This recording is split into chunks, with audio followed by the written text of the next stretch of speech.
Hola, buenos días. Con este módulo iniciamos el tercer y último capítulo de este curso de lenguajes y autómatas. A modo de introducción, hablaremos de la tesis de Church-Turing desde una visión más histórica que formal.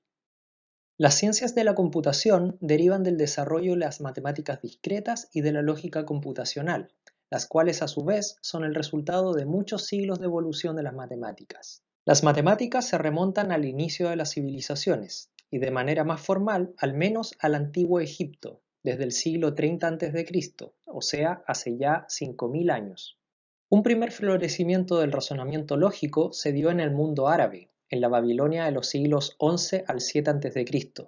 Unos siglos después se trasladó muy cerca de allí a la antigua Grecia.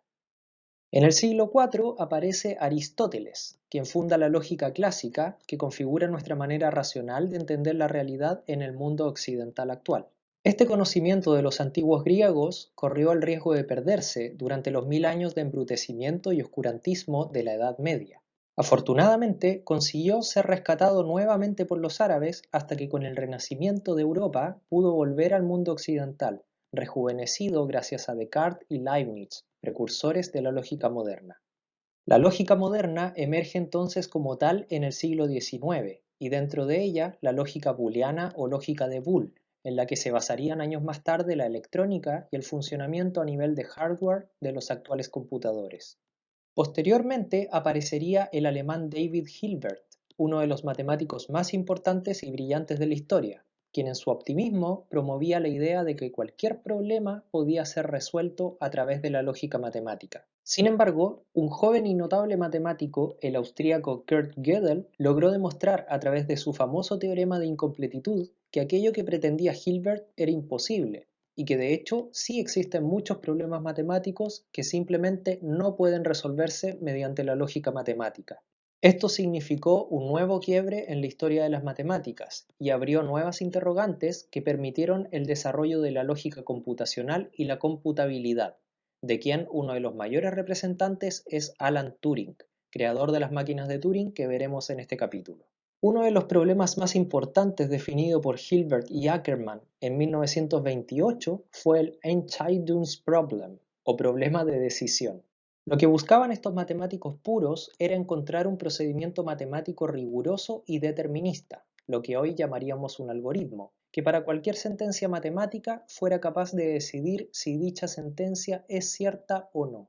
Esta secuencia podría ser una ecuación, una comparación de funciones, un teorema, en fin, cualquier cosa expresada lógicamente a la que podamos responder sí o no. De existir un algoritmo así, entonces cualquier problema matemático tendría solución, y las matemáticas formarían un lenguaje completo y perfecto. La pregunta entonces era la siguiente: ¿existe un algoritmo capaz de esto? Y bueno, no existe. Inspirados por el teorema de incompletitud de Gödel, la inexistencia de este algoritmo fue demostrada por Alonzo Church, Alan Turing y Emil Post casi en paralelo, con apenas unos meses de diferencia que incluso dependía de los tiempos de revisión y publicación de cada revista científica de ese entonces.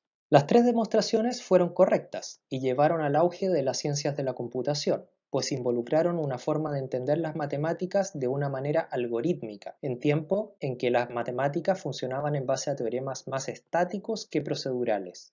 El resultado del estadounidense Alonzo Church llevó a la creación del Lambda Calculus, un sistema formal basado en funciones recursivas, que permitió unas décadas más tarde la creación del paradigma de programación funcional, al que pertenecen lenguajes de programación tales como Haskell, Lisp o Racket, que de hecho en sus logos tienen la letra griega lambda en honor al Lambda Calculus de Church. Sin embargo, las demostraciones del inglés Alan Turing y del polaco Emil Post fueron mucho más revolucionarias, en el sentido que se basaron en una nueva noción de máquinas computantes, las máquinas de Turing en el caso de Turing y las máquinas de Post en el caso de Post. El Lambda Calculus, las máquinas de Turing y las máquinas de Post son modelos equivalentes, con el mismo poder de expresividad matemática y el mismo poder de cómputo.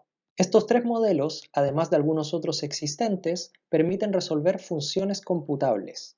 La conocida tesis de Church-Turing, que por cierto omite el nombre de Emil Post, establece que todo algoritmo es equivalente a una máquina de Turing o sistema equivalente. Esto implica varias cosas. Por una parte, que todo lo que pueda hacer un computador actual, independientemente de su capacidad de memoria y procesamiento, también lo puede hacer cualquiera de estos modelos y viceversa. Por otra parte, significa que la computación tampoco es completa ni perfecta, y que existen problemas que no se pueden resolver mediante ningún computador, ni hoy ni mañana, aunque dispusiéramos de toda la capacidad de cómputo de las supercomputadoras del planeta.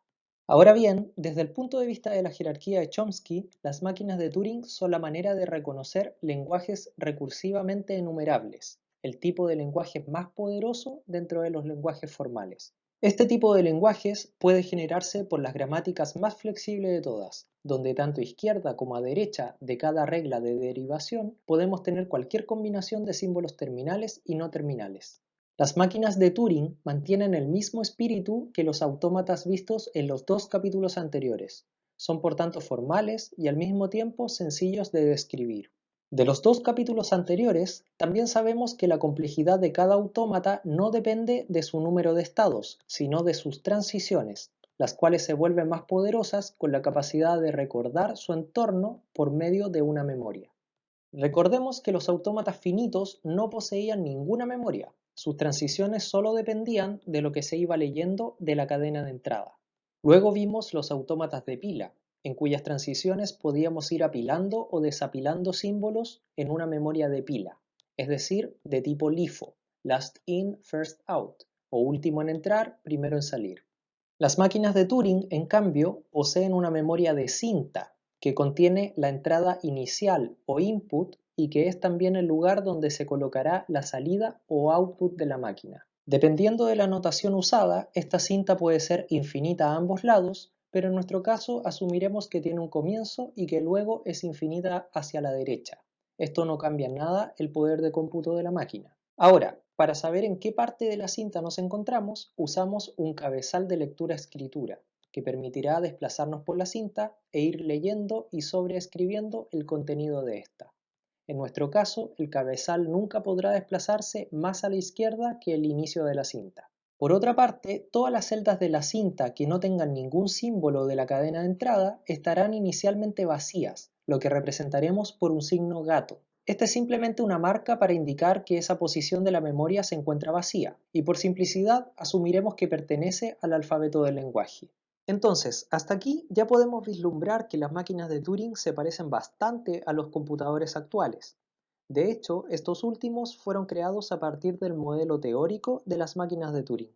Tanto las máquinas de Turing como los computadores poseen una memoria, y si bien la de las máquinas de Turing es infinita, lo cierto es que la de los computadores ha tenido un crecimiento exponencial a través de los años, por lo que igual se puede considerar suficientemente grande para resolver cualquier problema computable. Más aún, la memoria de los computadores está formada por bits, es decir, unos y ceros, o altos y bajos voltajes.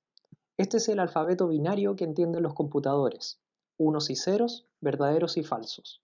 Las máquinas de Turing, por su parte, también reconocen un alfabeto finito, y si bien permitiremos cualquier alfabeto para efectos del curso, Emil Post, de hecho, demostró que basta con los ceros y los unos, más el gato de las celdas vacías, para resolver cualquier problema computable.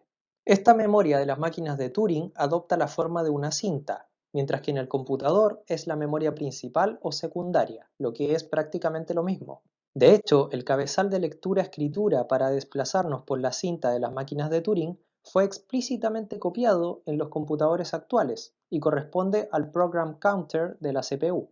Por último, y para acabar con la analogía, una máquina de Turing posee un conjunto de estados que va describiendo en qué posición se encuentra de su operación, mientras que los computadores van pasando por secuencias de instrucciones, que también indican en qué posición se encuentran en su cómputo. Con todo lo que hemos visto, ya podemos iniciar el próximo módulo explicando detalladamente cómo funcionan las máquinas de Turing. En este curso trabajaremos con una notación particular, pero existen muchas otras notaciones equivalentes. Sin embargo, la esencia de todas estas notaciones es la misma, y lo que se puede hacer con una, se puede hacer también con la otra. Eso sería todo. Muchas gracias por ver y hasta luego.